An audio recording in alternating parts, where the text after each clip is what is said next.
Hello, my name is Marcus. I'm the compiler of a collection of therapy quotes entitled 1001 Windmills of the Mind, a collection of quotes taken from what's called the psychodynamic or the psychoanalytic perspective, which, as I understand it, was called philosophical medicine long ago, because this perspective seeks to heal Sisyphus.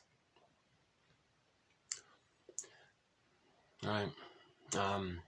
In the next video, the one following this, there will be some very good quotes to add to our thread on the repetition compulsion by Russell. He says trauma and repetition compulsion are pretty much synonymous. And in the Odyssey, so that's the myth, again, myths and fairy tales are metaphors for internal dynamics. So when Odysseus went into that hell scene, meaning facing his shame, looking into his unconscious, facing what's repressed, facing what's in the bag, things that he doesn't know about himself, his feelings are in there, what happened to him is in there. So when Odysseus went into that unknown place, he saw Sisyphus. He looked into Sisyphus's face and saw that it was his face. So that's the recognition that with trauma, each person is repeating something over and over again. And Russell was saying that the trauma is usually a developmental trauma, where the child didn't get whatever needs they needed within the first 3 years. So every baby, for example, might need what's called a self object, where the mother is a symbiotic object for the baby, right? So the mother is, from the baby's point of view, is just there to serve the baby, right? Whatever the baby needs, the mother unconditionally, just in time, is in tune, meets the baby's needs, right? Because as we've been saying all along, humans come out of the womb too early and they need an extended womb, right? So the first 4 to 5 months is considered an extended womb. So the child needs to get his symbiotic needs met. Right? So the mother is a symbiotic object. Right? Now, if the child doesn't get his symbiotic needs met, that's a developmental trauma. Now, when there's trauma, Russell says there's repetition compulsion to try to master that trauma. But he says the repetition compulsion is actually an attempt to reclaim and re-get to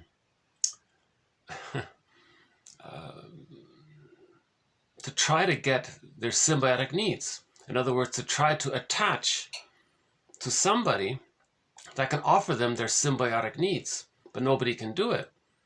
So repetition compulsion, he says, is that. So that's Sisyphus. We're constantly trying to find someone in the present, right? It could be a partner or something, to fuse with, and they become the symbiotic object or the self object. Right? Now, people with the narcissistic pattern, it's clear that they're doing that. They objectify the other and want the other to just serve them. Yeah. So, in the next video, I'd like to maybe link today's video and tomorrow's topic, or the next video's topic, about repetition compulsion. In other words, I want to link Faber's work, which we'll cover today a little bit, and Russell's work, which we'll cover in the next video. So the psychoanalytic perspective is about making these kinds of links, to try to understand, to be our own existential detective, to recognize defense mechanisms, to recognize what is repetition compulsion really about? Is it just trying to master the trauma? That's the main idea about repetition compulsion. They call it belated mastery. You're trying to recreate the traumatic scene in the present to see if you can manage it a little bit better. Yeah. But Russell said, yeah, if you do that, it's going to take you 20 lifetimes. Maybe you can do it or something. It's absurd. It can't be done. So the idea about the psychoanalytic perspective is to bring consciousness to conscious, to bring the unconscious, things what we don't know, to consciousness. Once we're conscious of it, then we can sort of bind the life force. They call it binding. You can perceive it, mentalize it, conceptualize it. And then we feel a little that we re-owned something that we lost. So Robert Bly's metaphor of the bag is that so much of who we really are in our feelings gets put into this bag, and we spend the rest of our lives trying to get it back. But to get it back, we need some kind of a conceptualization. So in other words, we're looking for narrative truth. The entire psychoanalytic perspective is about narrative truth. Right? Actually, maybe I can just bring up a quote here. So one quote says this. This is coming up in the next video, but let's do it a peek here. He says, this is a very good summary. I'm going to open up the next video with this quote here by Bennett.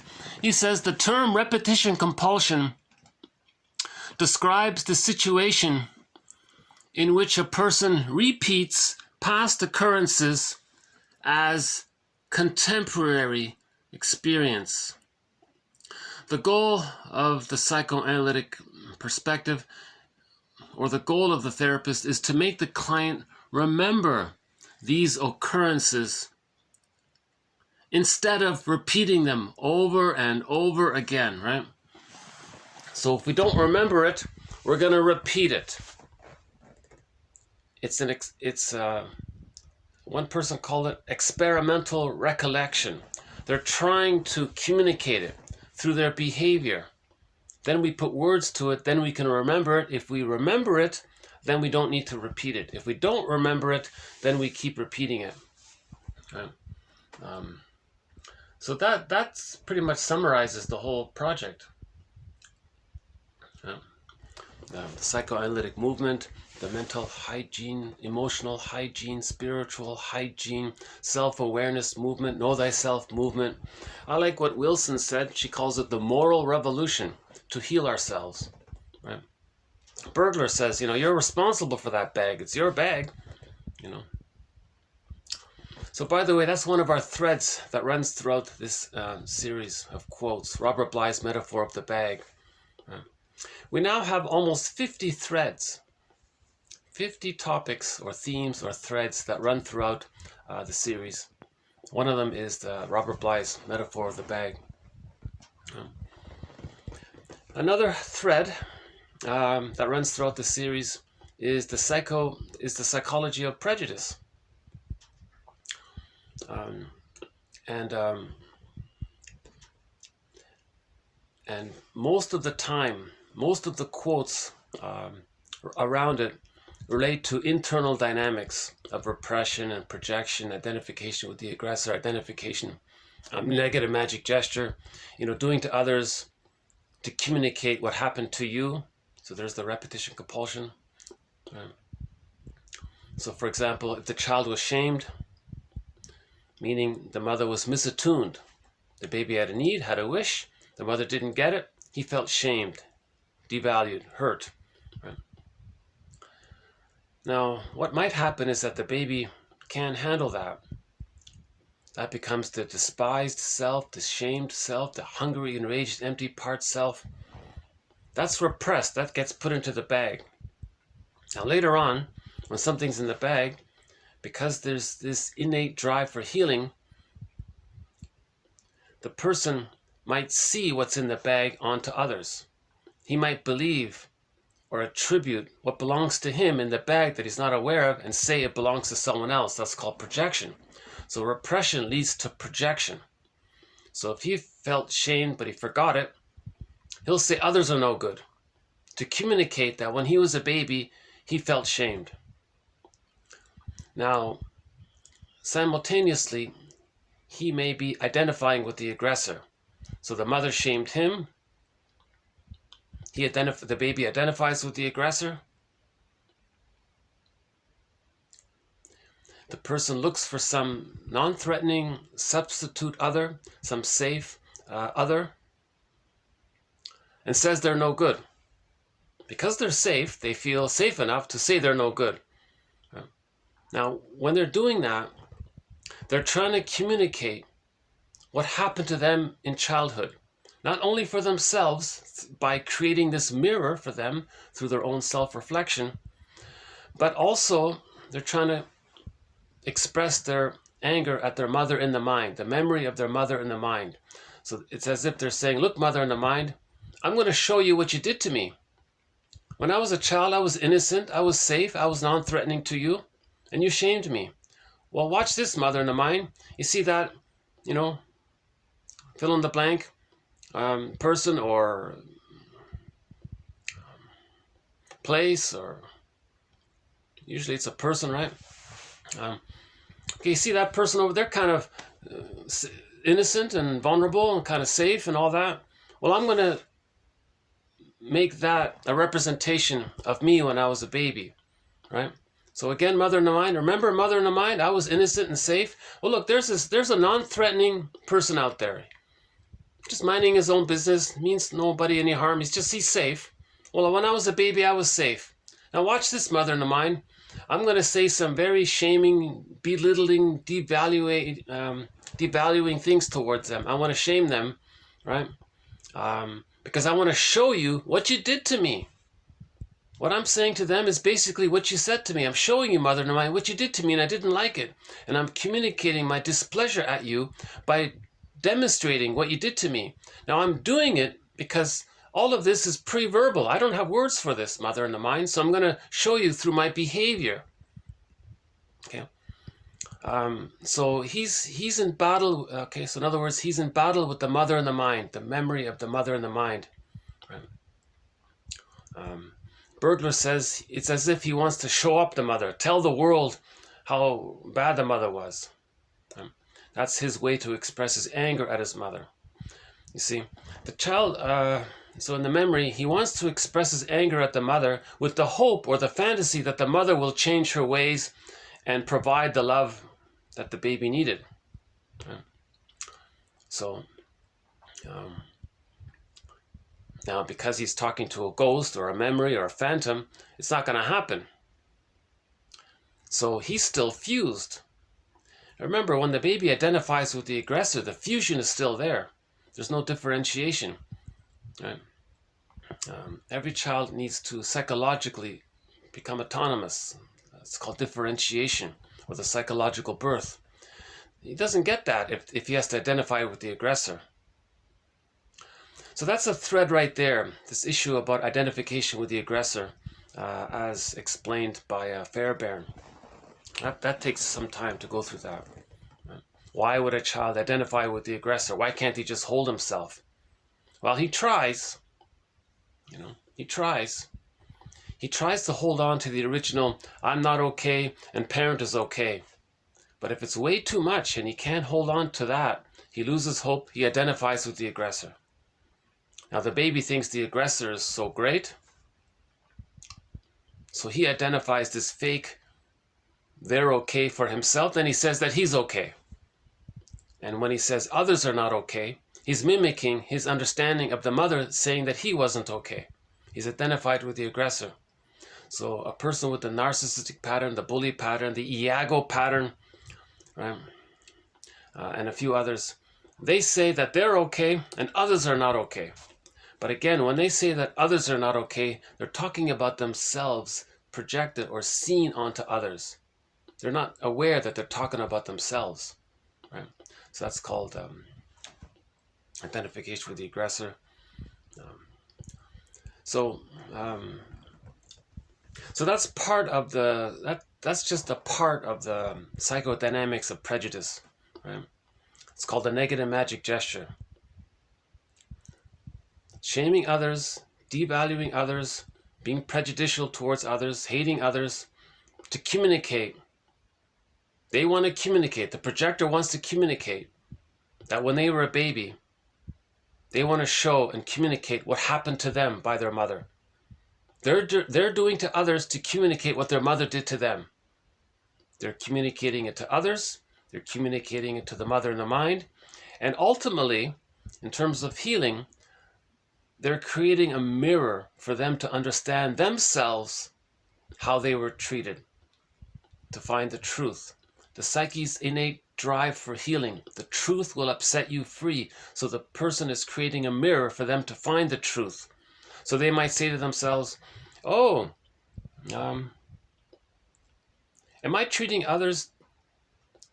Does that mean that's how my mother treated me? Oh my God. So they can get a little aha moment there. Now they realize that they didn't get their needs met as a baby. Right? So that's a trauma.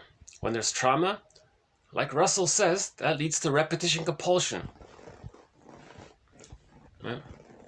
And Russell, again, he makes the point, it's not just about mastering the trauma, because it can't be done. Right? He says you got to think of it as the person doing repetitive behavior over and over again. They're trying to find someone else to be a symbiotic object. Now nobody can do it. Think about a person with the narcissistic pattern, the bully pattern, and all that. The codependent partner or the lackey, they can't be the breast mother. They can't travel back in a time machine to the nursery and change the past, do it right. But that's as if that's what they're trying to do. They're trying to still get what they didn't. Oh, hold on a sec.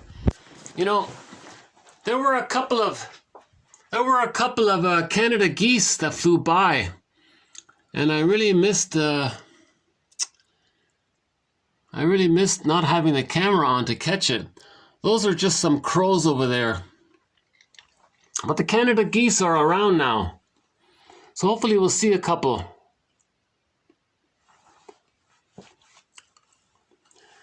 It's about 6 degrees outside. So hopefully soon we can do these videos outdoors.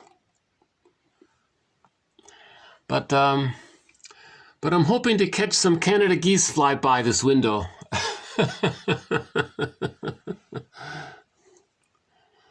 Still no sign of the Stellar's eagle, and the blue jays have been quiet this year. The fox has been very quiet. I only had one glimpse of the fox all winter long. But those crows, they're tough birds, you know. They're those are one amazing birds, those crows. So again, the crow, the Canada goose, and the blue jay, the heron, these are some of the companion animals, and the fox and the seal. They're some of the companion animals throughout the series. And the mosquito and the bee.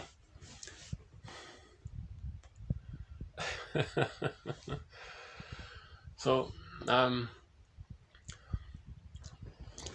what I just described just now was just a little glimpse of the psychodynamics of prejudice, right?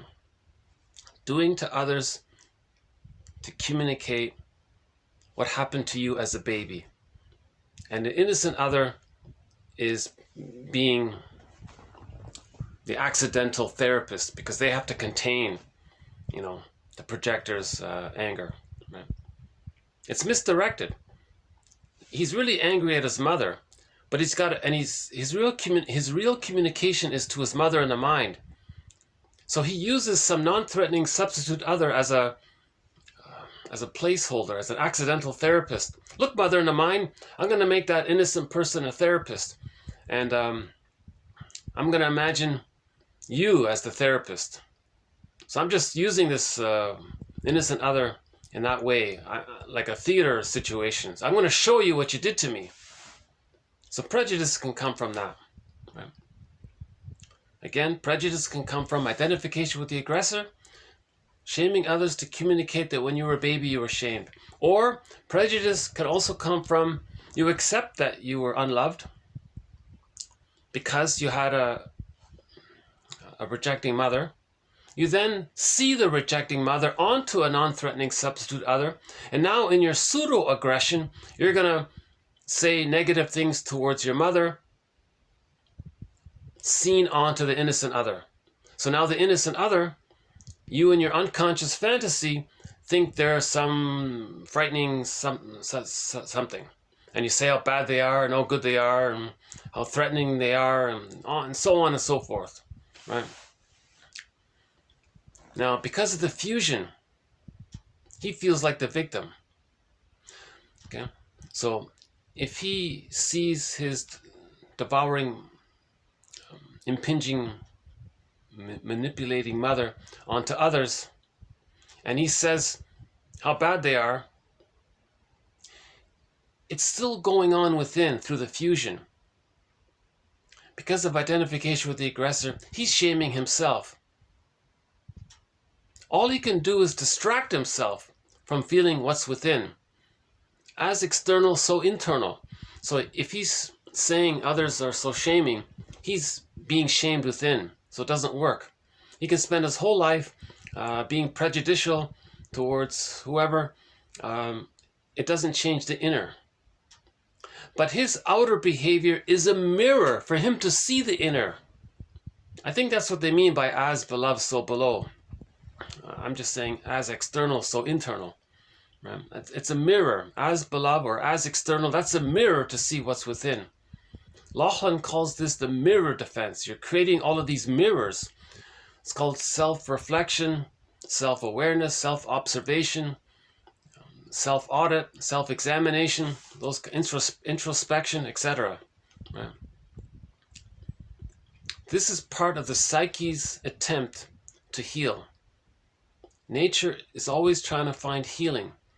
So it gets the person to demonstrate through their behavior, to communicate.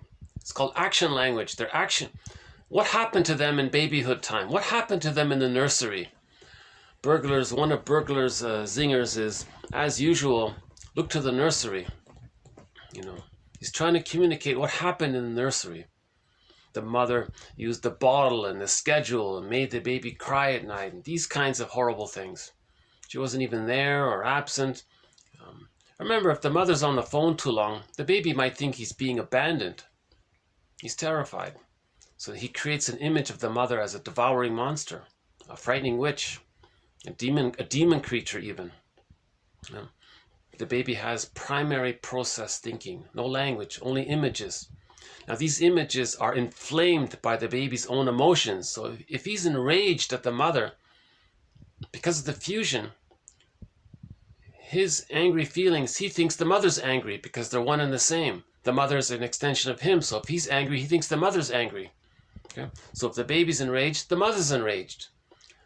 Now, the baby wants to take in, consume milk and comfort, warmth from the mother.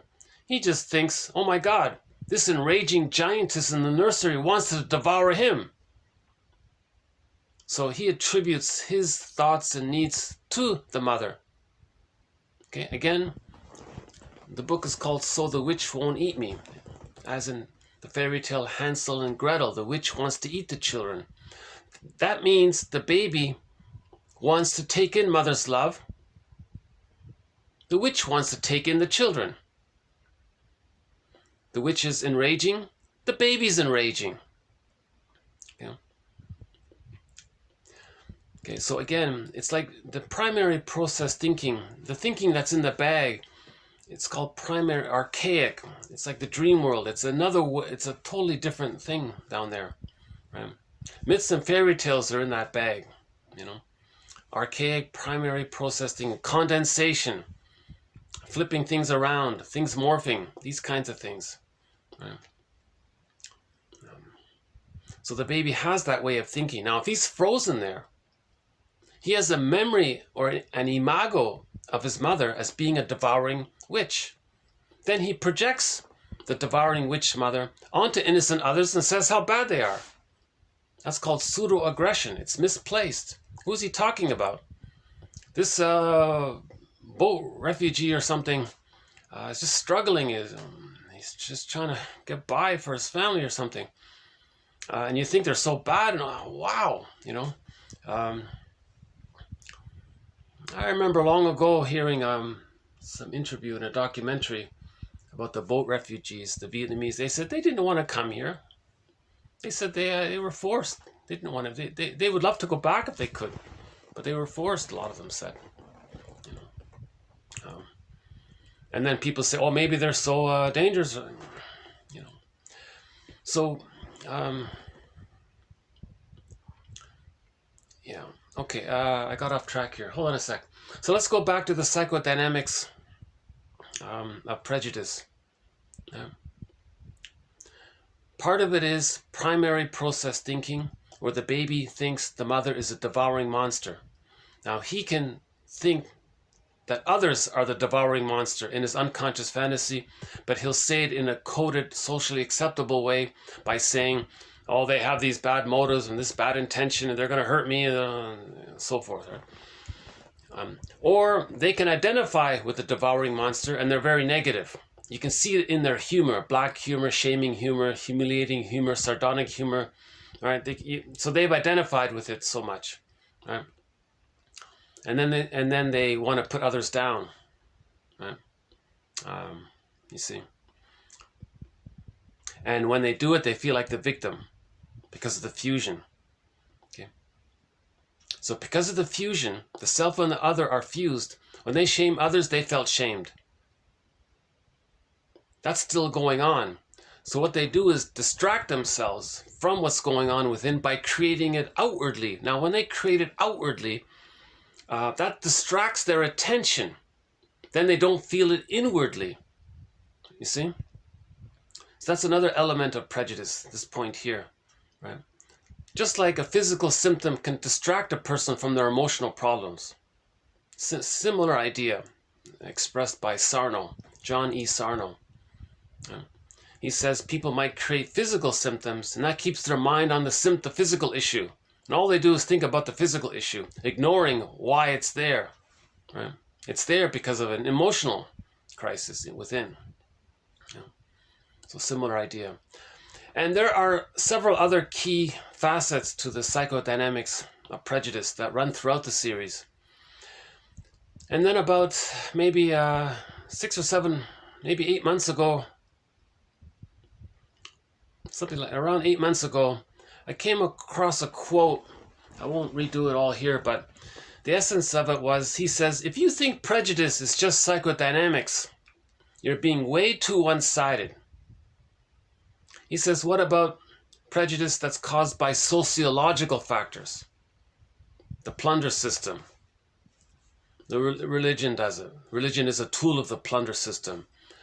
And the schooling is an extension of it. And the PR and the brainwashing to promote the plunder system. So that's part of the whole sociological side of it. So I thought, okay, let's try to be balanced about it. So the thread on prejudice is like a river that splits into two streams there, like a tree with two branches, like a tree with two main branches or something. So the psychodynamics of prejudice basically has two parts, the internal and the sociological. Now for the sociological, we had quotes about the plunder system that began 10,000 years ago. And that takes a while to go through. The main theory about that is that for 1 million years, again, just a theory. Maybe we can dig it up here quickly. Hold on a sec. So okay, here we go. So for 1 million years, we were this guy. Meet Homo bodoensis. So for 1 million years, in other words, we used to be him. Homo sapiens used to be Homo bodoensis. Okay, so we are an evolution of him. Okay, this is us. Right? This is the earlier version of us. Notice he doesn't have the hippocampus and the cortex, memory, language, no conscious memory, right? And then about 1 million years ago, so for 1 million years he roamed around, right? Near the Nile River or Sudan or something like that. And then about 150,000 years ago, there was a kind of like a watershed moment or something where an evolution took place. He developed the cortex and memory and language. And then maybe because of the weather or the ice age or something, we don't know. Then he became Homo naturalis, also known as Homo sapiens. So when he became a Homo sapien, then he spread around the world, right? He moved around from Africa. Some settled north, some east, some west, some south, some stayed. So he moved around. Now, when they moved around, they settled in certain areas. And because of the food and the weather and the environment and whatever culture and language they adopted in relation to the environment and the weather, and they stayed there, there were some trivial biological variations took place, right? So some people, you know, if there's lack of sun, they don't need the melanin, so they lost the tan. Some that stayed kept the tan because there's too much sun, right? Now, if the main food was more meat and dairy and the woolly mammoth, I guess, maybe they got the bone structure developed. Some people who did more fishing and more agriculture, more cooperative kind of things, there were some little biological changes in relation to that. If they were fishermen, if the fish were in the ocean where there were lots of waves, they became maybe more tougher in their personality. If the fish were in the lagoon, maybe they were more mellow. You know, so there were like little variations. But the core of it is we're still all Homo sapiens, Homo naturalis, right? Out of Bodoensis. So we're all him basically, right? We're all him plus this, plus some trivial biological variations based on weather and food over time, over 150,000 years, right? And then the theory is about 150,000 years ago, 10,000 years ago, right? So Homo bodoensis evolved to Homo sapien, according to theory, roughly 150,000 years ago, and they lived mostly nomadic, right? And we have that joke: we can all live like nomads, where I know mad at you and you know mad at me, because the nomads had an adult personality. Homo sapiens gave their children a secure attachment. The babies were held, skin-to-skin contact. The mothers were attuned. The babies developed an adult temperament. So for most of human history, the temperament of people was the adult temperament, right? If you read up the Virtues of Confucius, I think that sort of summarizes it, right? Caring, kind of relaxed, kind of easy, a little bit easygoing, mature, loving, playful, creative, kind. The worst things got for them was if there was some little jealousy issues with relationships, but there was no prejudice. There was no schadenfreude. There was no cynicism, sardonic humor, and this is all an aberration. Every baby got a secure attachment style. Okay, that leads to I'm okay, you're okay. That's normal development. When the baby has a secure attachment style, meaning the baby got his needs met, he can grow, develop. He can naturally develop when he gets his needs met. He gets psychological birth. He's a person. Parents are people, and they can cooperate and they can communicate. It's I'm okay, you're okay. That's normal. So what happened? If the human natural temperament is to be like an adult, like a mature adult, the way you think of a mature adult, you know. So what happened? Theory was when people discovered agriculture and farming and all that 10,000 years ago, the brain a little bit changed. The theory is from the mammalian brain's point of view, when a person finds something that makes the person feel super safe, the brain sends the person serotonin. the feel-good chemical of serotonin. So safety and serotonin, they're linked there.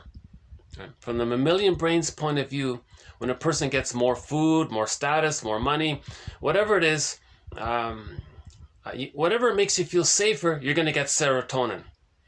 So all humans got a huge, massive burst in serotonin. I'm guessing maybe it would be like if everybody on the planet suddenly got $1 trillion. Like, wow, you would feel immensely safe and calm, and you got $1 trillion. Wow. You know, something like that. I think maybe roughly something like that must have occurred. And then the brain habituated to this new level of expectation of serotonin. Now, what if there were weather problems and they didn't get what gave them what they got that gave them the serotonin? So Brunning says then the person's going to feel stress. If you're used to something and then you don't get it, you might feel stress. Then people panicked. They thought if the crops are gonna fail and all these kinds of things, people panicked. So out of the manic panic desperation, people invented a kind of new way of relating called plunder and pillage. So we went from global village, right, based on the tolerant personality of I'm okay, you're okay, to global pillage based on what we have to now, what they then created, a prejudice personality. So they asked themselves, well, how are we going to pillage? We're not going to treat each other badly. That's against our nature. Right? No one's going to force others to work against their will. And we all cooperate and we're relaxed and we're pleasant. We sing songs and dance and, we do fun, playful, cooperative things, We're not going to hurt him. So there was something happened. So when people panicked and thought that they have to plunder and pillage, they said, well, if we're going to do this, we have to destroy the tolerant personality and create a prejudice personality. A prejudice personality means someone's okay and another one's not okay. Well, how do you do that? So someone got the idea, quote, suffer the children. So when the baby was born, they removed them from the mother. That suffered the children. That's a trauma. The baby identifies with the aggressor. So he thinks he's the aggressor, but the baby thinks the aggressor is okay. So he thinks that he's okay now. Then he says others are not okay. But when the baby says, growing up later, when he says others are not okay, he's talking about himself, seen onto others. So that's the birth of the prejudice personality. So when they created the prejudice personality, now you have a bunch of people who are enraged at their mothers, and then they see their mother, or the people who removed them at birth, whoever those people were. They identify with them, they see their shamed self onto others. Now you have some people saying that they're okay and others are not okay. That's the prejudice personality. Now they're enraged by what happened to them at birth. Right? So they want to communicate to the person who delivered them, let's say, or the mother who didn't protect them. Look, mother, you didn't protect me at birth. So the baby probably thinks the mother did it, even though someone else did it. So with the birth of the prejudice system, with the birth of the plunder system, the person's going to say, look, mother in the mind, I was safe in the womb with you, and then you shocked me. And you shamed me. And you see these other people over there, that tribe over there, or those, whatever, people in that area or something, well, they're so bad now. I'm going to show you through my behavior what you did to me. So they're going to, now when they say that they're no good, that serves as the fuel to pillage. Now they feel entitled to take their things because they think that's the mother and they need mother's love. So material means mother. So they're going to take their material. So that's the pillage system. And because nobody has healed this trauma, It's Sisyphus. It's repetition compulsion, doing it over and over again. So the conclusion is we're going to heal all of this when the baby is handed to the mother right away at birth. You don't remove the baby and put him in another room and then the nurse comes and gives them a bottle of powdered stuff. A lot of people are still doing things like this. It's a carryover from it. We're going to heal a lot of this when the baby is handed to the mother, skin to skin, no towel, let the hormones, no washing, because the mother produces hormones to facilitate the latching and the bonding. So the baby comes out of the womb, he's placed on the mother's front. The baby might start nursing right away. Many people think the baby's expecting the breast so he can nurse right away, or soon afterwards, or whatever. The cord stays, the placenta stays. No procedures, no shock traumas. Again, barring special cases, special emergencies and all that. But for the most part, the baby's handed to the mother right away. It's a very time-sensitive thing. It has to be done. This is a watershed moment. It has to be done. When the baby comes out of the womb, again, in one calm, gentle, relaxed motion, the midwife hands the baby to the mother within the second, 1 or 2 seconds. And the mother's hormones fuse with the baby. And the baby is fused with the mother. The fusion is still there. The baby needs continued fusion. The baby was fused in the womb. The baby was fused with the mother. He needs an extended womb. This is the key here. We need to create an extended womb. So the baby is given an extended womb, sometimes called a psychological egg. Okay, it's called the stage of fusion, the stage of undifferentiation, the stage of symbiosis, whatever we call it. Okay, the continuity of the womb life has to continue for the first 5 months. Somewhere between 3 and 7 months. Somewhere between 3 and 7 months, if the child feels safe, then he can start to hatch out. Second birth. So there are 2 births. The biological birth, but the psychological birth doesn't take place with the biological birth. He needs to enter into a second egg, a second womb. Okay, that's the psychological egg. The baby needs this second psychological egg womb. If he gets his womb needs met, then he can begin to hatch out. Okay. But the difference is, with the psychological birth, the hatching out is a gradual process of 2.5 years. Whereas the biological birth, the hatching out just took a second or 2. But the key point is, as explained clearly by Klaus and Kennel in their 1976 book, Mother, Maternal, Infant Bonding, about the time sensitivity. The baby has to be handed directly to the mother. No towel, no washing. Just let all the sweat, let all the hormones be there, the smells, let it be there. Let the baby feel that fusion there. Because the mother's body produced lots of bonding hormones for the baby to latch onto the mother. Oxytocin, estrogen, all of the hormones, maternal hormones. Now the key point here as well, that Klaus and Kennel explain, and all of the perinatal psychology department people explain, those hormones help the mother herself to have the capacity to read and understand the baby's cues and signals. The mother needs her own hormones to be able to know herself how to meet the baby's needs. Then she can offer a secure attachment style.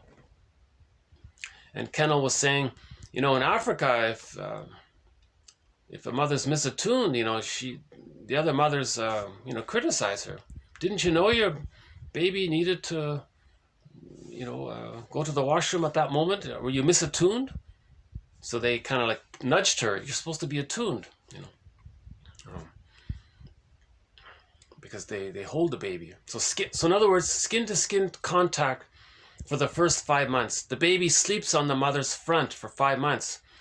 One suggestion has been made is that mothers make themselves super, super comfortable for the first 5 months. They stay in the bed for 5 months, and hold the baby, let the baby sleep on them for 5 months. Yeah? And the baby feeds when they need, the baby eliminates when they need. If the mother needs to use the wash, she carries the baby safely. You preserve the continuity of the womb life. The baby still has to think he's still in the womb. Then he can start to hatch out. Right?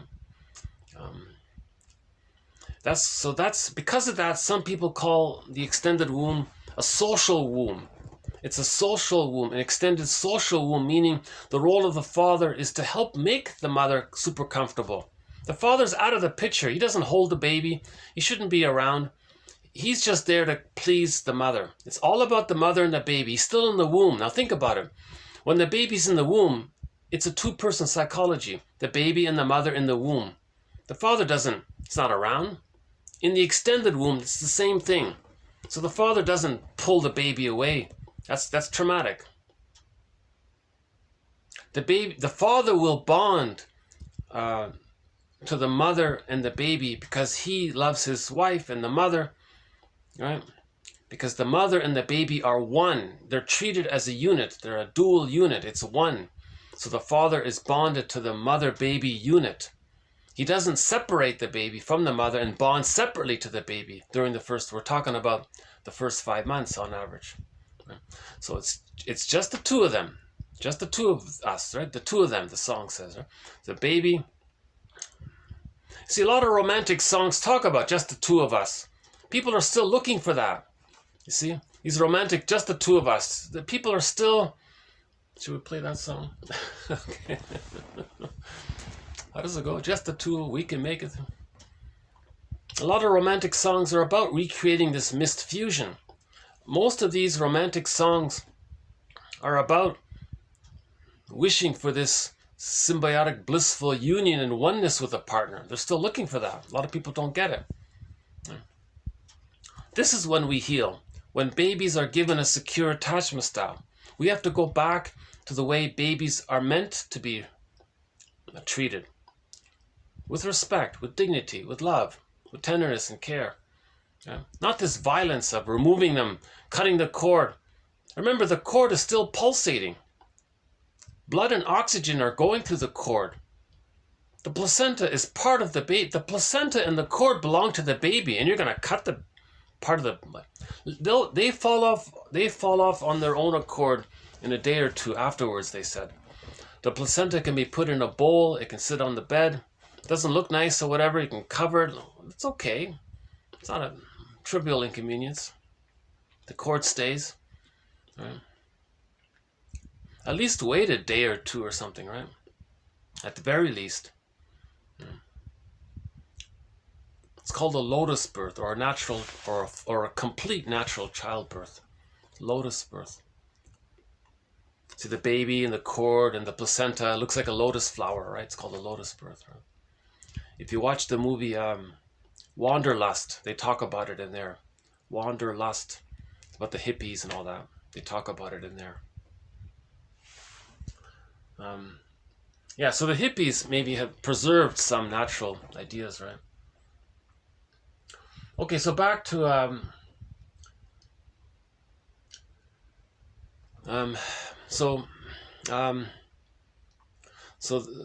the sociological side of prejudice begins with the birth of the global pillage system, where in order to plunder, you need to create the prejudice personality. You do it by suffering the children. And then they have the psychodynamics talked about earlier, right? We're not blaming anybody. It was just an accident. We discovered all of this method of free, immense, magic, unlimited free food. We felt super safe. So we got this huge serotonin boost in the brain. The brain habituated. I don't know how long it took for the brain to adapt to this, but somehow it did, I guess. Now, because there's this innate drive for healing, even though the babies are traumatized at birth, healing is trying to take place. So the idea was, we have to stop this. They don't want to heal. How do you prevent healing? How do you block healing? Enter religion. The invention of religion. The purpose of it is to prevent healing. It's to keep you traumatized. It's to keep you in the repetition compulsion like Sisyphus. Every Sunday, right? Sisyphus. It's to keep you like Sisyphus, replaying the lost trauma. Now, what Faber explains is how you trick people, the scam, to keep people traumatized. Is again, the purpose of religion is to promote the prejudice personality. The purpose of religion is to promote the prejudice personality. It's to block healing because they preserve repression, they preserve splitting. The main motif in a religion is goddess and demon, good guy, bad guy, these kind of things. Goddess, right? The baby, when the baby's traumatized, he thinks good breast, bad breast, goddess and demon. Religion says, oh, just keep that fantasy, great. You like, oh, okay. It's uncanny because in the unconscious, there is this template, goddess and demon. The baby creates goddess and demon. The religious people say, hey, everybody, here's a story, goddess and demon. People go, oh, yeah, right, that feels right. Oh, you like that? It feels right? Okay, put your money in the basket. Insult to injury, right? So the purpose of religion is to entrench, to preserve the ongoing use of babyhood defense mechanisms to cope with that trauma, to cope with birth trauma. The baby adopts maneuvers of the mind. Religion says, hey, everyone, keep on using those maneuvers of the mind, splitting, projection, right? Because they want to preserve the prejudiced personality. And we have a whole bunch of quotes. I won't redo them here, but we've got some excellent material that further explains this. No one video can do it justice. The purpose of religion is to prevent you from healing. Seneca says it's a tool for the plunderer. He says it directly. It's useful for the conquerors.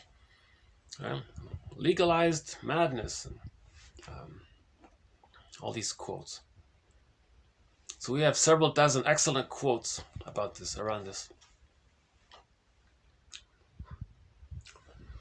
So Faber comes along, and he made it his life mission to help clarify something that's overlooked in the subject of the psychology of religion. Okay. So again, the psychology of religion is part of the sociological side of prejudice. So now we're going to do Faber's quote here. So this entire video, TQ 2118, therapy quote number 2118. This is a long quote from Faber, so I'll do it in several parts. So here's his explanation of something that's missing when we talk about the psychodynamics of prejudice. In a nutshell, he says the following. Imagine, or just believe, that there were times when you as a... So I guess he would say it like this. If you were giving a lecture, if you were giving a TED talk or something, he would say to the audience, no, I mean, I can't do it that way either. Right? How do I explain this? So there were, okay, so the theory is the baby did have some moments of symbiosis with the mother. Maybe they were limited, but there must have been some moments where the baby felt bliss with the mother. The mother couldn't have been constantly, endlessly frustrating. There must have been some times when she was satisfying. Even a broken clock is right twice a day. So religion says, keep that in mind, that there were moments in your unconscious memory when you felt bliss. The purpose of religion is to coax that, to trigger that. Religion wants you to trigger those old memories. So how they do it is they tell you a story of a breast in the sky, a loving entity, some beautiful, loving, smooth, caring entity in the sky. Okay? Fill in the blank, however, whatever term you want to use. And imagine you're one with it. and it's taking care of you, and it's soothing you, and it's comforting you, and it's loving you, it's unconditional, it's always there for you. And you go, oh yeah, and you're a believer now. So now you're consciously getting a taste of what you forgot. The purpose of religion is to consciously give you a conscious experience of what you felt as a baby but forgot. Then they say, you see, it's true. There's this God in the sky who's loving you.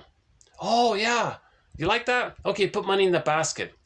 That's the fraud, that's the scam. All he did was recreate what you already experienced biologically with your mother in the nursery. You already had it, but you forgot it. The religious dogma, the codes and the creeds and the thing they developed, and they got it down pat by the looks of it, is to get the audience to relive what they already lived but forgot. So you're going to project the good breast onto the sky. Imagine, through the fancy language, the poetic language, imagine you're one with this. Oh my God, yes, I feel it. Oh, how wonderful, how blissful, how heavenly. Oh. So you recreate the Garden of Eden for a minute, right? Remember, the baby felt garden, that term means fusion with the mother. When the baby's in a blissful one state with the mother and he feels heavenly safety with the mother, that's the Garden of Eden.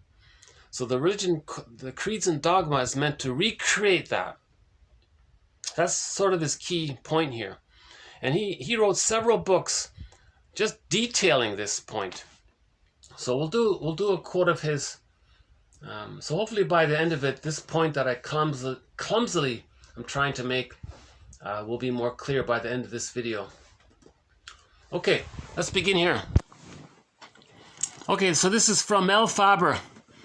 From a psychological perspective, all who seek shall smoothly transfer their early unconscious attachments and longings to the parent God or the sky God or the breast God in the sky.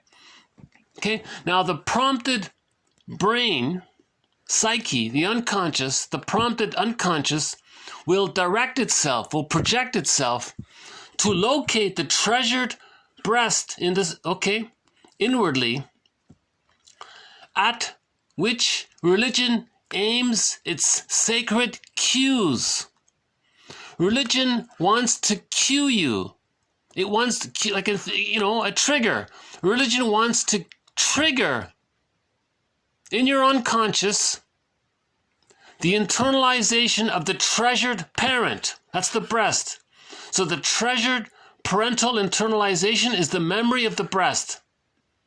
Religion wants to trigger that. They get you to project the breast onto the parent God or the sky God, and then they want you to smoothly transfer your attachment and your longing, your satisfaction and your need onto the sky God, onto the breast in the sky. The purpose of religion is to recreate something you forgot. Okay? So one of his books is called The Infantilizing Process. It keeps you in that infantilizing state, right? The purpose of religion is not to heal the trauma of not getting enough of your symbiotic needs. They're just saying, hey, you did get a little, let's just stay there and keep remembering it and keep triggering it. Because if he can do it once, if just once they can con you to project your forgotten blissful memory and make it conscious through the fantasy projection. If they can do it, then you're a believer. Then you're hooked. You're hooked on a feeling. You're hooked and you're a believer. And you want to get that again and again. And there's that famous quotation about religion being the opiate. You want to get it. You want to get your weekly fix, right? So they do it again and again. That's another one of his That's another one of Faber's points about this fix thing, right? Because when the baby's fused at the breast, he feels oxytocin. Now, if you're a believer, you want to weekly get your oxytocin by re-triggering the oxytocin. So the purpose of religion is to trigger oxytocin by re-triggering, by reliving what you lived. Repetition compulsion. The reason it works is because there's repetition compulsion. When there's a trauma, there's repetition compulsion. Religion capitalizes on it co-opts the psyche's innate drive for healing, right?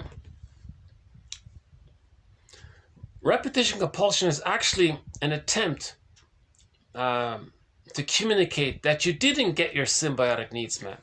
That's the purpose of repetition compulsion by Russell, to let you know that you didn't get your symbiotic needs. Religion co-opts it. Religion says, oh no, everyone, don't think that. Oh, that's no, don't think that, because then you might start to heal. You might start to mourn and grieve and heal and change and grow up. And no, we want to infantilize you, right? And then in the stories, there's goddesses and demons. Yeah, good. You like that. Goddess and demon. That feels right. You see, that's uncanny because the baby feels good breast, bad breast with the trauma. So the religion guys say, hey, everyone, imagine goddess and demon. Oh, yeah, that feels right. You're a believer, right? Yeah, that sounds right. Uncanny. Uncanny means you experienced something, but you forgot it. Someone tells you something consciously in the present. You feel an uncanny familiarity with it. You don't know it, but you feel it's familiar. You feel it's right. Yeah, I feel it. It's right. Oh, good. Put money in the basket. You know, they're tricking you. And when you put money in the basket, you're really shaming yourself by that. See, they're shaming you, and then you're paying for. It's one of the quotes. We have one quote that talks about how insulting and patronizing and demeaning it is. I really. Oh boy. Okay. So we have to understand. On a positive note, we can understand that religion might be a stepping stone towards healing. Maybe we're engaged in this to ultimately realize that religion is a symbol for repetition compulsion. Okay? Religion is a symbol for repetition. It's meant to make us realize. So let's put it this way. Religion is a mirror for us to see we're engaged in repetition compulsion.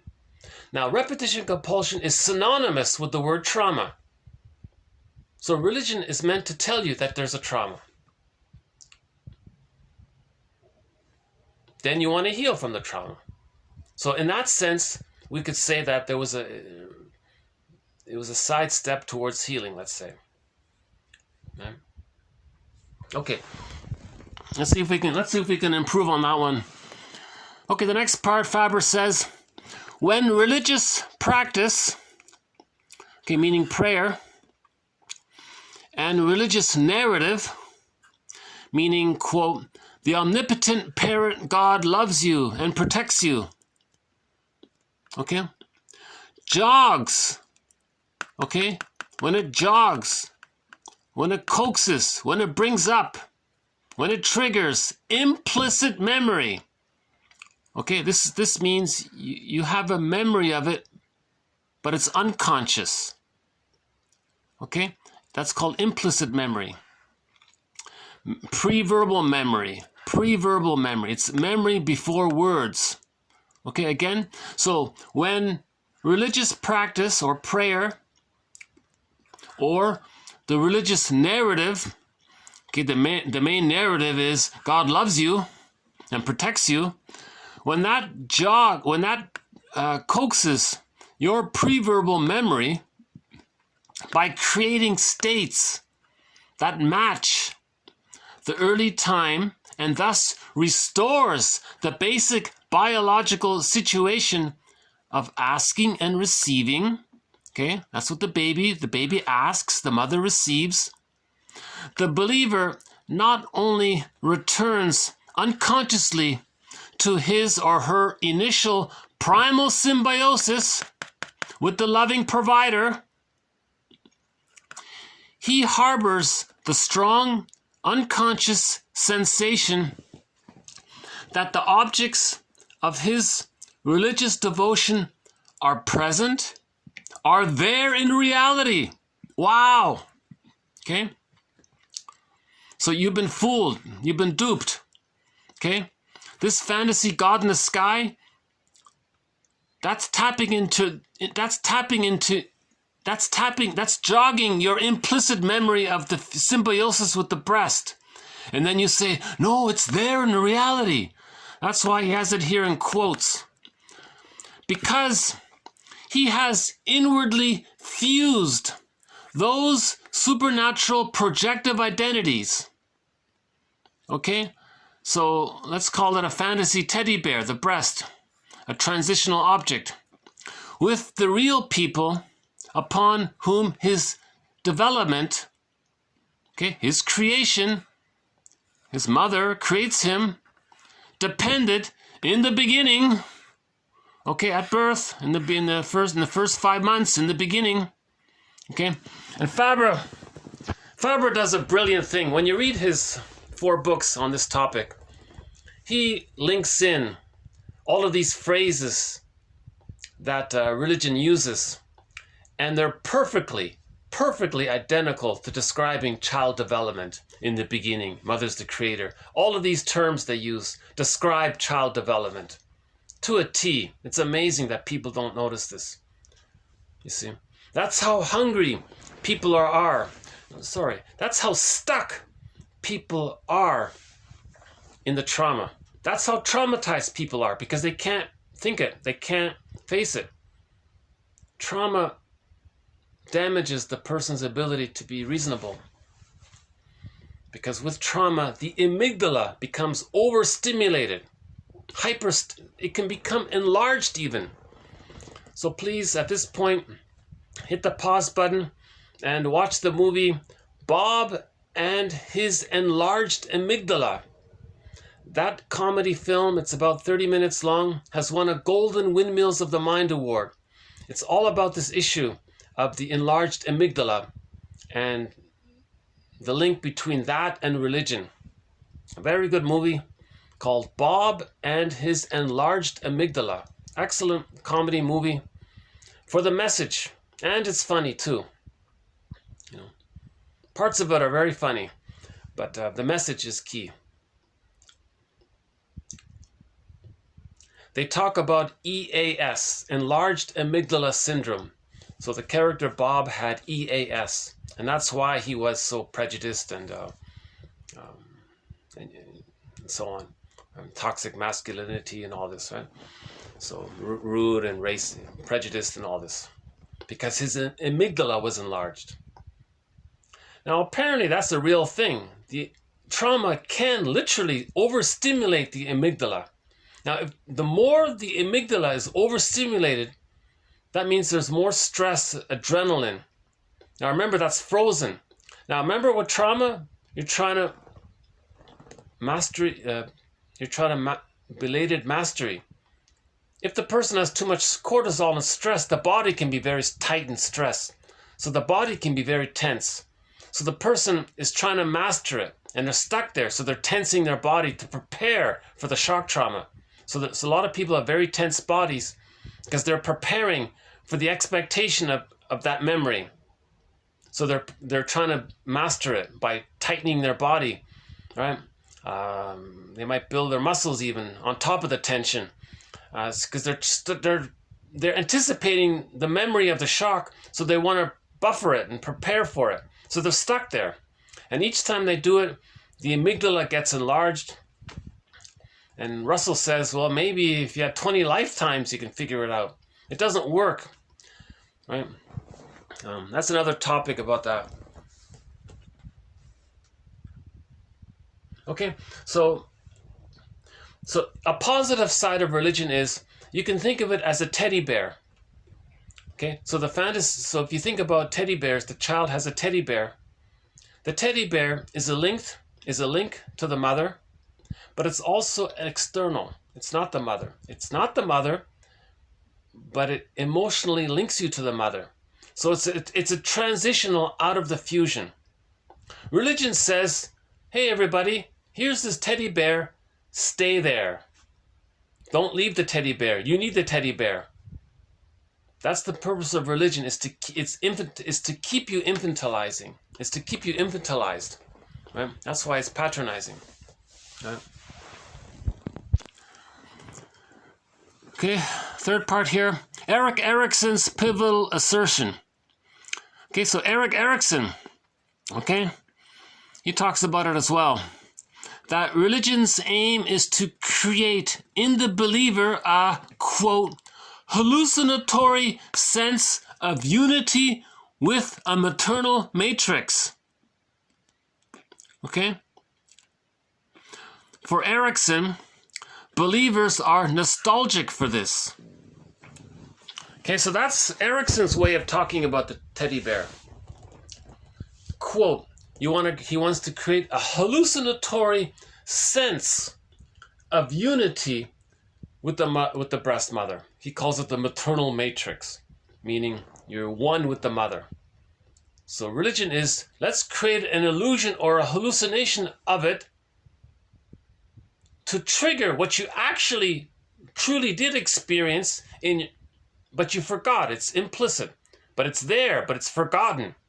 Let's give you a conscious taste of what bliss you had when you were a baby. That's religion. Religion is to give you a conscious taste of what you felt as a baby. Okay? Now, it's not just religion. Emotional eating can do this. Right?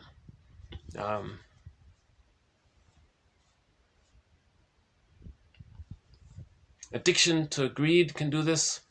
Maybe shopaholic can do this as well. Other things can do this as well. But religion is maybe an affordable way of doing it. Right? Just put money in the basket, pay what you want, kind of thing. They don't care whether you pay or not. That's just insult to injury. They just want you to come in, get your weekly fix. Okay? Because if they infantilize you, that means you're still enraged with the mother. Now, if you're enraged with the mother in the mind, if you still have goddess and demon in the unconscious fantasy, that's the prejudice personality. Again, the purpose of religion is to entrench, to create, to foment the prejudice personality, because that's needed to pillage. Okay? So they're brainwashing people into the prejudice personality because you want to create the us and the them, because that's how you create. So the them becomes the pool of poorly paid workers. So that's all of the pillaging, right? So they have to hand over all of the resources and goods and all those kinds of things, right? I'm not getting into that area, but now again, we're not talking about the victims of the plunder system. The victims of the plunder system are really distraught, right? Billions of people on $60 a month, dying early and malnutrition. What is it? 30,000 die out of malnutrition and all of these things. It's a horrible, cruel, it's unimaginable cruelty that's being done. It's unnecessary. It's all a misunderstanding from 10,000 years ago. I'm sure 10,000 years ago there were elders that said, "Wait a minute, this is too much. We gotta modulate this," right? Just like, imagine if today suddenly everybody won $1 trillion. We might have to pause. We might say to ourselves, "Wait, let's pause here. How are we going to manage this?" That would be the reasonable thing to do. But maybe it's just so exciting. People panicked. Well, maybe I got to do this, and things got panicky. You know? So maybe that's what happened. So it's just a kind of accident, overstimulation. EAS, enlarged amygdala syndrome. Again, Bob's enlarged amygdala, one of the best movies out there for its educational value. Right? It's a home movie. No famous actors are in it. It's a home movie. It's on YouTube. Yeah. So Erickson, he was onto it. Okay, next one here from Faber. When the helpless little one cries out, okay, that's proto-prayer. The omnipotent, caring big one, the mother, that's proto-deity. So you can see the link there already, right? So the baby's crying, that's the beginning of prayer. The mother is the beginning of the deity, the hallucinatory sky god, right? Breast in the sky. Okay, so when the helpless baby cries out and the mother arrives to succor and to reassure during life's first years, this happens over and over again, thousands of times, and establishes for the child, through simple conditioning, the essential nature of his reality. Right? Simple conditioning. Baby cries, mother comforts. Baby cries, mother comforts. Okay? Baby needs, mother's there. That's the basic pattern. Accordingly, religious faith is the adult's wishful, willful insistence, based on experience, that the attentive caregiver of the early period is still there, watching over them, watching over me. Right? See, again, how the religious creeds and dogma are all synonyms for childhood development. That one's cry or prayer can still beget the wished for, loving, interventional response. Now, personages in the religious realm, okay, are the result of ego boundaries dissolving. Okay, so you want to recreate the fusion. Ego boundaries are dissolving. The baby doesn't know where he ends and his mother begins. The ego boundaries are dissolving. Indeed, the religious realm as a whole is unconsciously designed to accomplish such a dissolution. Okay? So he's saying here the purpose of religion is to damage your ego. The ego is the one that helps you to have reality. The reality is each person is has a psychological self. He has a psychological, the guy at the podium there, he has a psychological self. The person sitting there has a psychological self. But they kind of blur all that. And they forget about him, focus on the breast in the sky, and lose your ego boundaries and just be reunited with the blissful state. You know. Oh yeah, back to the victims of the plunder system. I'm not talking about the victims of the plunder system. They may end up so brutalized by the plunder system and so impoverished, they have nothing left. So they may participate in some kind of religion to have the fantasy that maybe someday things will get better, or maybe one day. So they're using the same religious mechanism for the fantasy of being saved by the mother. And that's it. That's the limit of it. But on the plunder side, it goes deeper. They say that's just the icing on the cake. The real issue is to entrench us versus them. The victims of the plunder system haven't crossed that line. They don't identify with the aggressor. Yes, some do. And they become administrators for it. But anyways, most people don't identify with the aggressor. That's the most traumatic thing that can happen to a baby, where he completely loses his true self. His golden ball, it's in the bag. Right? Remember in the Frog Prince, the golden ball is in the well. So the golden ball is in the unconscious. It's in the well. And the frog had to bring it up. The frog, that could be like the shame. You have to face the shame, then you can get the golden ball. And the anger, remember, he threw the frog at the wall. The anger, so shame, anger. If you face that, you get your golden ball back. Right? So we're not talking about have a little compassion, a little empathy, a little sympathy for the victims of the plunder system. So I'm not going there. Right? First things first, we have to heal the more traumatized ones. Right? The more traumatized ones are the ones engaging in hurting others. That's an aberration. To hurt others is a severe aberration. Right? Okay.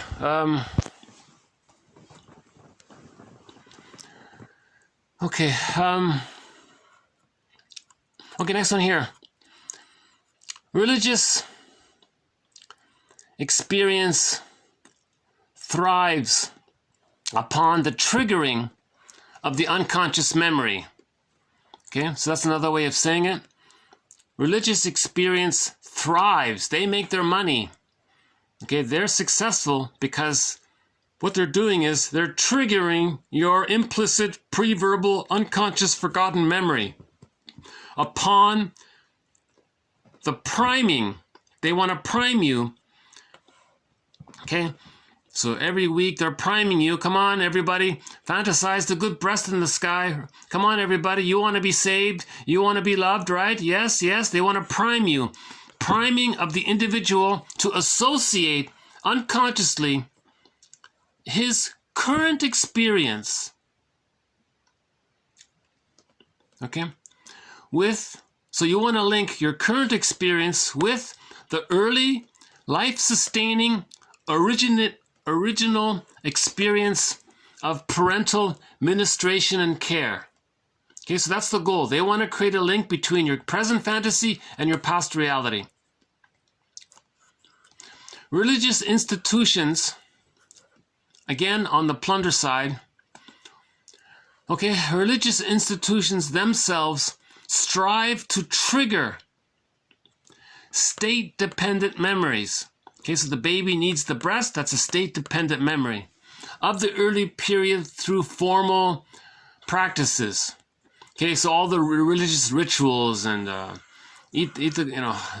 what is it? Diural practices. What all of these little things they're doing, right? Okay, religion taps into man's most childlike needs. Religion taps into or triggers or thrives upon man's most childlike needs, not only by offering eternal guarantees of an omniscient power's benevolence, if properly appeased, of course, but also by magic words and magic gestures. So here's an added element to this. The baby has magical thinking, right? The baby thinks everything is about them. So in religion, they say, hey, everybody, let's do some of that. Let's use some magical words and some magical gestures, you know. Say this thing 5 times or whatever. Or do this gesture, or, you know. So this taps into the childlike phenomena of the uncanny experience the baby felt that he was a little god. He had omnipotence of thought, omnipotence of gesture. So religion taps into that through their gestures and things. Right?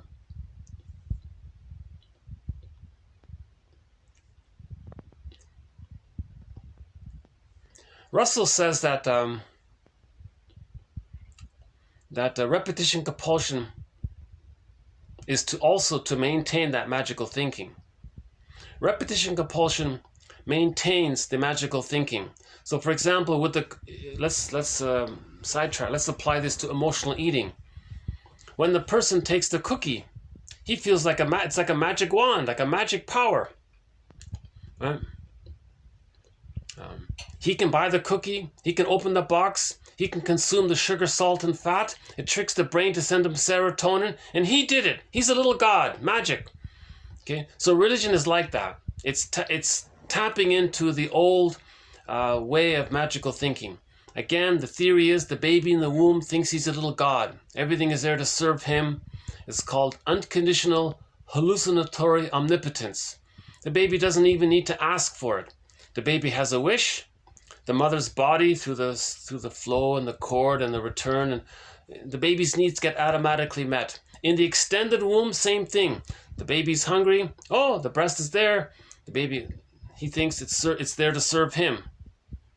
Now, what if the mother is leaning on an angle and the baby's a little misaligned there? Maybe the baby shakes his rattle. And the mother, oh, the baby's shaking the rattle. Oh, I see, the baby's squirming a little. Oh, the baby made a gesture. Oh, and then the mother adjusts. The baby thinks he created that. The baby thinks he controlled the mother through shaking the rattle or making this gesture or something. That's called magic gesture Right? So religion engages in that as well. That's one of his points there. Okay, next one here. Should we take a musical break here? Maybe I'll just take a little musical break here. What do you want to hear? Hold on a sec. Let's pick a let's pick a song to calm me down a little bit.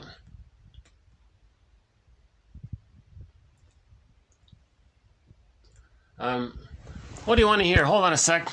Any requests here? We haven't heard Bruce. What's the Strange Waters? Bruce Coburn? Okay. This is a song called Strange Waters by Bruce Coburn. I don't recall ever playing this one before, so let's just take a little musical break. Strange Waters by Bruce Coburn.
Okay.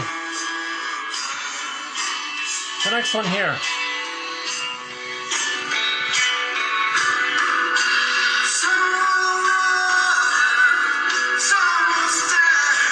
The religious realm corresponds implicitly to the child's mind. Because the child cannot see the naturalistic, psychological, developmental connection between his own internal world and the transcendent, supramundane narrative, or the story, to which he is now increasingly exposed at the conscious level, he is impelled to accept the truth claims of the religious institutions that surround him out there in the wider world. On the inside, the child can feel the accuracy of religion's macrocosmic depictions. As the old expression has it, he's been there, done that already. The child's mind-brain, primed and grooved by his pre-subjective interactions, maps his early experience onto the religious narrative he encounters. Okay? He maps. The baby projects his been there, done that onto the narrative. Okay, again, the baby maps. He maps. He projects his already been there, done that experience onto the religious narrative that he's being faced with. Okay? Because the baby can't tell the difference between his internal mind and the story he's being told. The baby's not aware of projection. In other words, the child is not. The young person is not aware of projection. A perfect or nearly perfect neurologic emotional correspondence or fit. One that does not require proof. Again, you don't need proof. Once you feel that hooked on a feeling, you don't need proof because you felt it. Because it has the inward ring of truth. The person as a baby felt bliss. So there's an inward ring of truth to it. If they can coax you to relive that, there's an inward ring of truth. Then they link that feeling to the religious narrative which coaxed that feeling.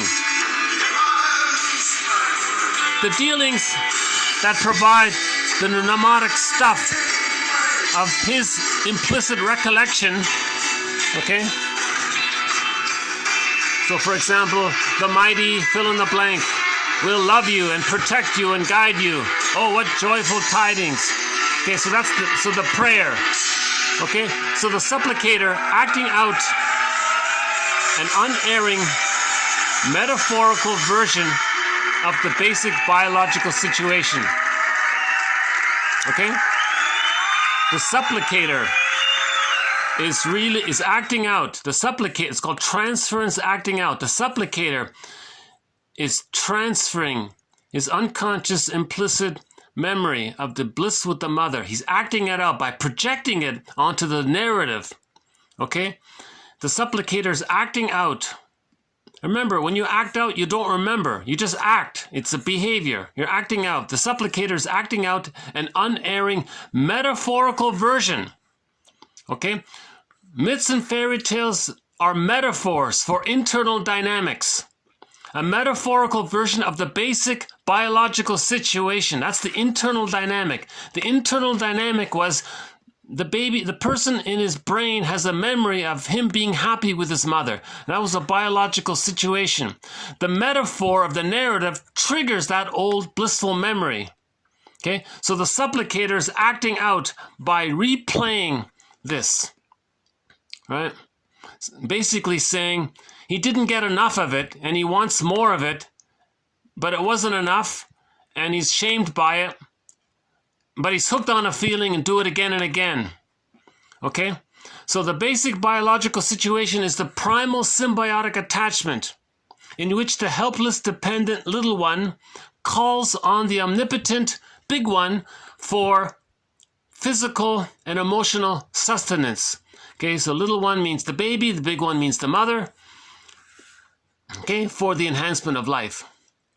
Okay, so religion's chief ritual, its sine qua non, is designed to foster in the supplicator, regardless of his age or circumstance, an implicit, state-dependent memory of the parent-child relationship from which his self-structure, his identity, his existence initially arose. The way is open for the projection of purely inward materials, okay, one's religious convictions, onto the external world. It is the innocent who see. Okay? It is the innocent who see. The baby was innocent. He felt good with his mother. Now, the religious metaphor stories, they want to tell you it is the innocent who see. Recreate that internal dynamic of when you were a baby, you were innocent, and you had the experience of being bliss with the breast. Okay? So the narrative is the innocent who see. That's an attempt to trigger what you already experienced. The purpose of religion is to trigger whatever happy memories you had as a baby. That's it. Right? That's the method. That's their technique. Once that happens, you're hooked on a feeling. We feed the object, okay? The first primary caregiver, the mother. We feed the object. We're projecting the object back into the storyline of parent God, okay? So we project the mother onto God. We're taken care of and get hooked on a feeling. Religion is an unconscious method of preserving the tie to the original object. Okay? So they want you to stay bonded to the mother in your unconscious model, working model. Remember, the unconscious is the puppet master. So they want to fuel the puppet master to keep you dependent. If they keep you dependent, then you're infantilized. Right?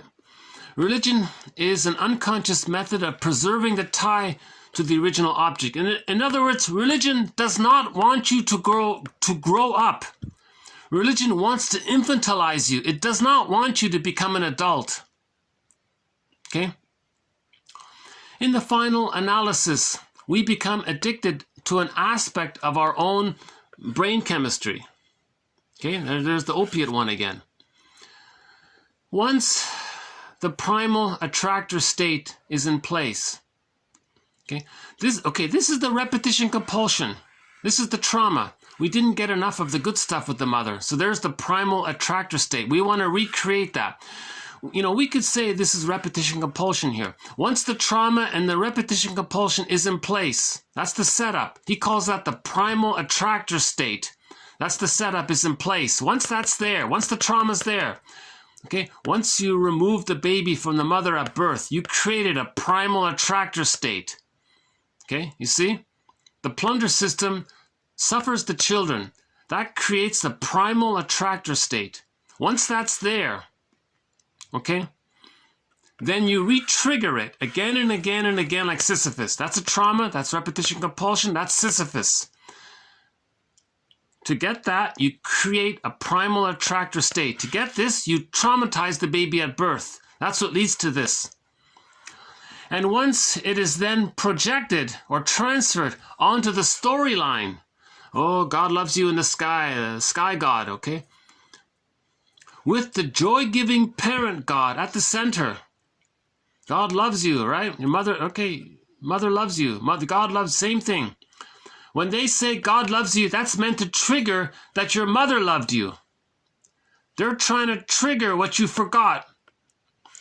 Then religion has given the practitioner the image to repeat, repetition compulsion, to repeat his early experience, the original experience of attachment to the breast, to the object. He, the practitioner, can subsist in his addicted state for the rest of his earthly days. TQ 2118. Okay, so that's a pretty good quote. So I highly recommend this quote, TQ 2118. I think it pretty much covers one of Faber's core constructs here.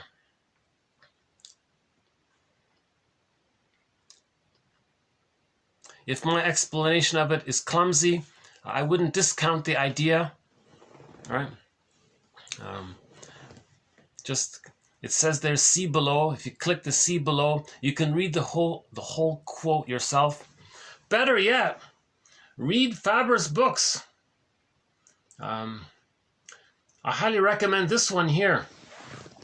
One of his books is called The Psychological Roots of Religious Belief. That's the name of one of his books. Now, his sequel to it is called The Psychology of Prayer. And his third book is called The Infantilizing Process. Religion is the infantilizing process. God's children, the infantilizing process.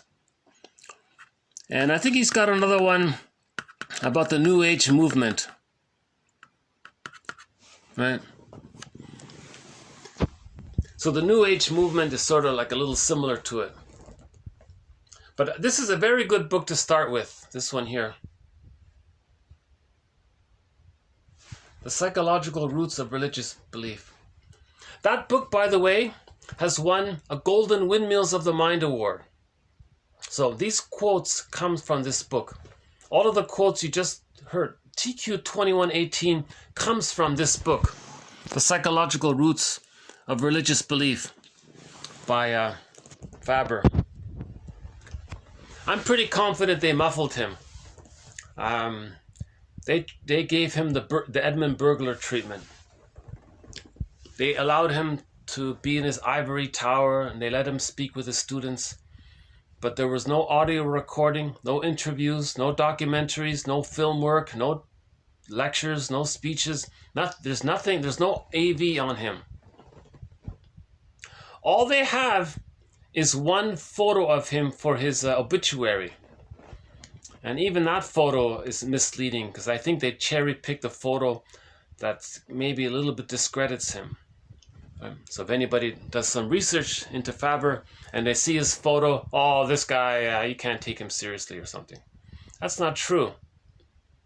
He was the dean of the English department at a major university.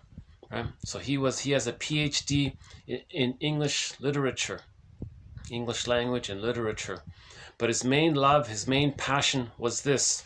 This was his life's work. Right? He spent 40 years, 50 years to develop this. Right? So I give him a lot of credit. Actually, maybe I can dig up that obituary. Hold on, if you can bear with me for a minute. Why don't we see if we can dig up that obituary? Hold on a sec.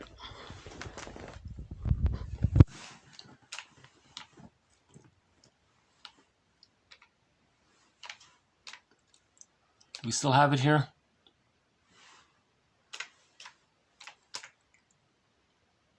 Faber, no.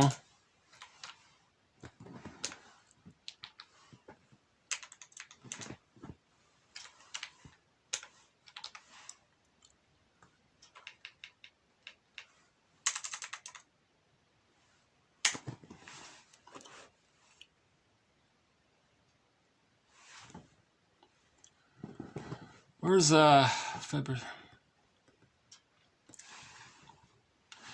Okay, you know what? If you're gonna do a search, you gotta go to Google.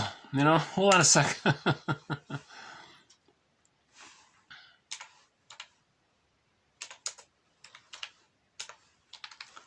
Obituary, right? The only thing about him is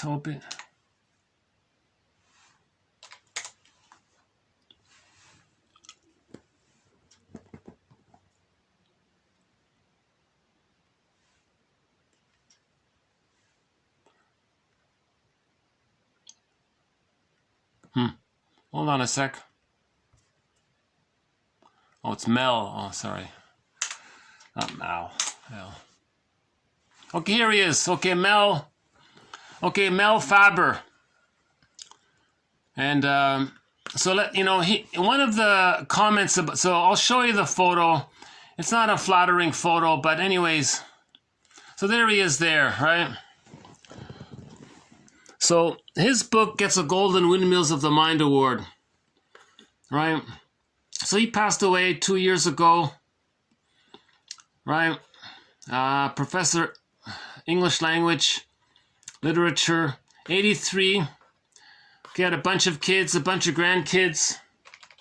So there's the photo there, right? And you know, what's interesting is some of the comments for him is it here? Some of his students made it, unforgettable, kind, funny, brilliant, hardworking, passionate man, right? Psychological insights. You know, one person says something funny. Yeah, this one here. This might be a good tribute to Faber here. Somebody said, to paraphrase a Greek dramatist, I read so many years ago, quote, "An ox sits huge on the tongue, and we are deafened by his roaring silence." He was describing Faber's work. Faber, his voice was like burglar. It's an ox on the tongue. So his words were powerful like an ox, and we are deafened by his roaring silence. You're going to be a little stunned and surprised that Faber has, in a nutshell, silenced. If you read it and look into it, it'll be very, it's as clear as it can get. Here's an English professor. He's making it as clear as possible how religion is just a coaxing technique to trigger your unconscious memories of when you were a baby, you felt bliss at the breast. In order to do that, they create a story of a surrogate breast in the sky. Then they prime you and coax you. They coax you. They want to recreate and trigger the feeling that you had as a baby. Once they do that, even just once, you're hooked on a feeling. This is the tool to keep people infantilized. If they keep people infantilized, that means they're not going to grow up. That means they have developmental trauma. Developmental trauma leads to, I'm not okay, you're not okay. Or I'm okay, you're not okay. Or I'm not okay, you're not okay. That's an aberration. They want to block, I'm okay, you're okay. The purpose of religion is to not make people think, I'm okay, you're okay. I remember a self-help author. He has a book called The Double Win or something. Dennis Waitley, is that right? He says, you want that. You want both sides improve. Right? And that's healthy. That's normal. Right? That's normal. Religion says no. Because religion is operating out of the panic that people felt 10,000 years ago, winning the $1 trillion lottery, where everyone won the $1 trillion lottery, in effect, right, in terms of serotonin.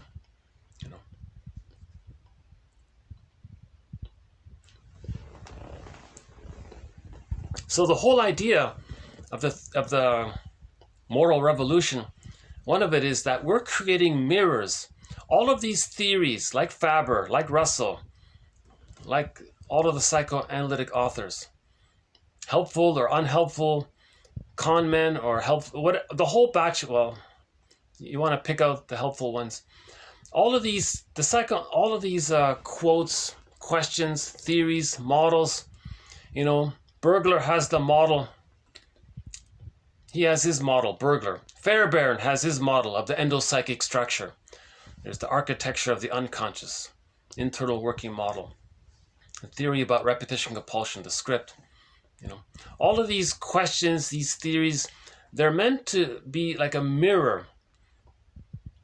We're trying to find narrative truth. We're trying to symbolize. When we symbolize, we bind our energy. When we bind our energy, we feel our energy. We can perceive it, metabolize it, mentalize it, right? Mentalize it. Then we accept back into ourselves what we lost in childhood. That's finding our home. That's healing. Psychoanalysis leads to psychosynthesis. So the whole purpose is to heal ourselves because we've been traumatized too much. Yes, we have the paradoxical benefit of quickly advancing things so quickly. Nobody's saying we go back to that, obviously. The lesson is, let's pause. Anybody who's doing something dysfunctional is going to pause and say, wait a minute, something's off here. What is it? That's called a midlife audit. Right? So Wilson is saying, collectively, the moral revolution is for basically everyone to say, hey, wait a minute. Everyone goes on a midlife crisis. Not a crisis, that doesn't mean everyone buys a red sports car. That's not it. That's avoidance of it. See, the guy who buys the red sports car in midlife, he's denying it. The midlife audit is you look up, you key in on the YouTube Enneagram and you start reading. You read Karen Horney, James Masterson, Object Relations Theory, Developmental Theory, Margaret Mahler, Klein, Fairbairn, you know. Any author that appeals to you, just read them. I think a good place to start is this comic. Here's a very good place to start, The Moral Revolution. 12 therapy sessions are presented in this comic. 4 with Freddie there, 3 with Ellen, and 5 with Mark. 12 therapy sessions. This is not some entertainment. This is actually part of the mental hygiene movement. This teaches, this is educational. This teaches psychoanalysis, right? So there were 4 issues put out: Tales of Inner Turmoil, People Searching for Peace of Mind Through Psychoanalysis. These 4 issues have been put out 2 years ago. Well, interestingly enough, Faber passed away in the year 2020. This book was put out, also in 2020. Yeah, the same time. Interestingly enough, yeah. So 2 years ago, 2 important events happened, right? The passing of Faber and the reprinting of this. So it's alive. Psychoanalysis is alive, right? And there are some other flattering comments here about Faber. So although this isn't a very flattering picture of him, there's the guy there. Let's give him a lot of credit. A lot of credit goes to him. He wrote 4 books on the psychology of religion, and I think he did an amazing job. I would have loved to have attended his lectures. I absolutely would have loved it. Had I known about him, he did most of his lecturing in British Columbia. That's a pity, yeah. Well, thank you, Mr. Faber. Okay, Professor Faber. Okay,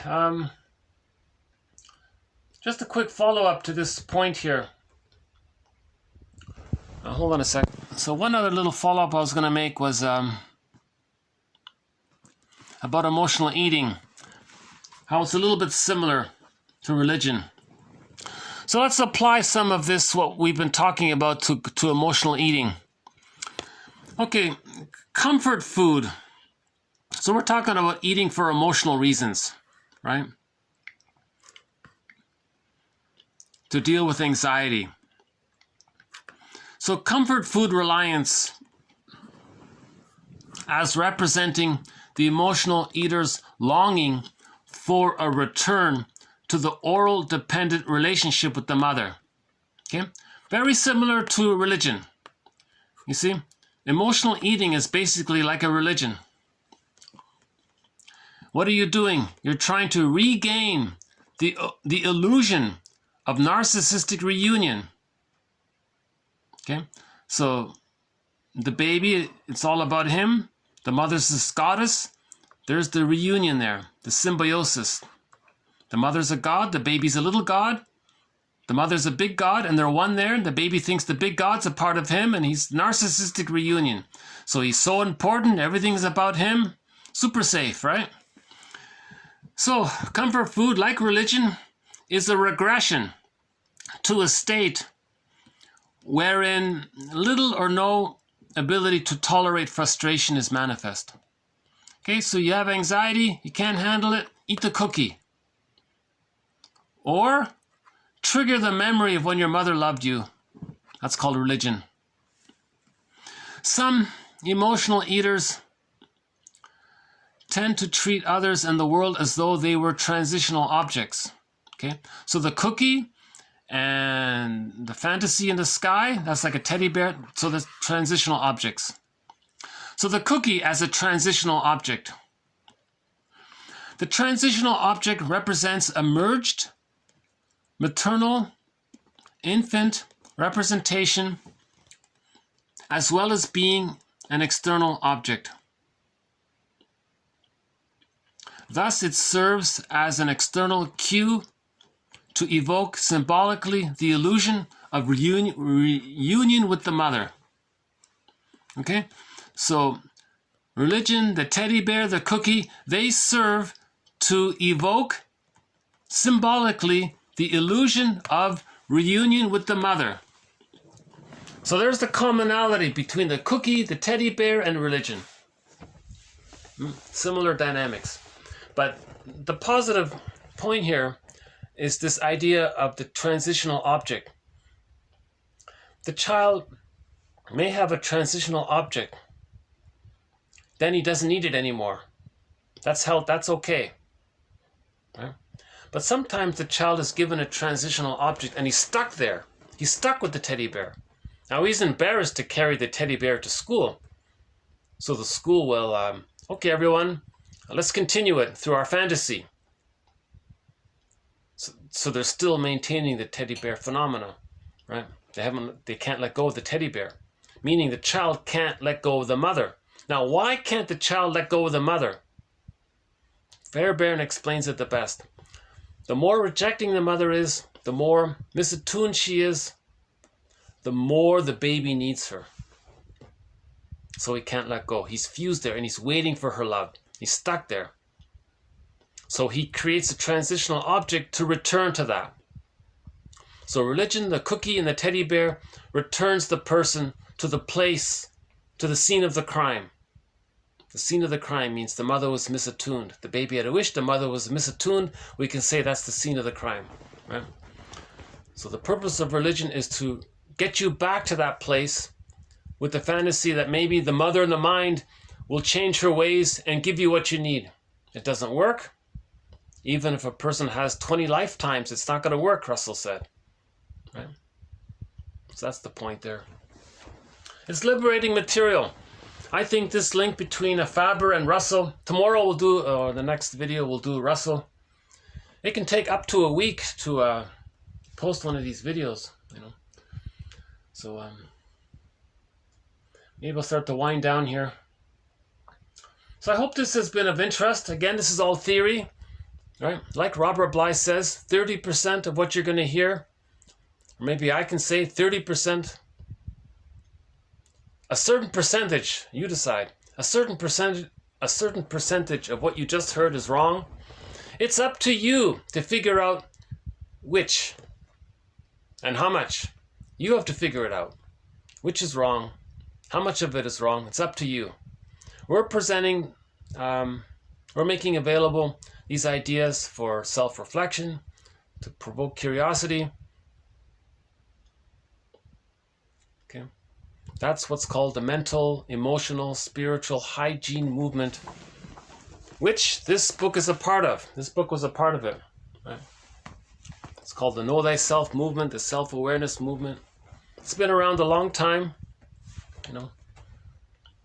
Okay, what do you want to hear for a closing song? Talk to me. April Wine, talk to me.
Okay, so thanks very much. This has been TQ2118. In the last two videos, I did touch on Faber's work briefly as sort of a preview. I did give two previews to Faber's work in the last two videos, so that's there. And there will be another video as well on Faber's work. I couldn't get all of his quotes to fit. There's a limit here. So there will be another video of Faber's work. But I think I covered the main idea of it. But there's a couple of other interesting points to it as well. But I'm very much looking forward to Russell's work. His name is Paul Libby Russell. No books. Another tragedy. No books by him. We only have a handful of articles about it from him. Apparently he was a rock star in his day. Everybody flocked. They wanted to study with him and be analyzed by him and learn from him. He was sort of a mentor. They compare Russell to Semrad. Same thing with Semrad. No books, hardly any material about him. Just a lot of stories. This Russell guy, what Faber has done for the psychology of religion, Russell has done in clarifying the psychology of the repetition compulsion. So we've got some excellent material here by Faber and by Russell. I feel a little excited to discover these two authors recently, Faber and Russell. I'll see you in the next video. Thanks very much. Bye for now.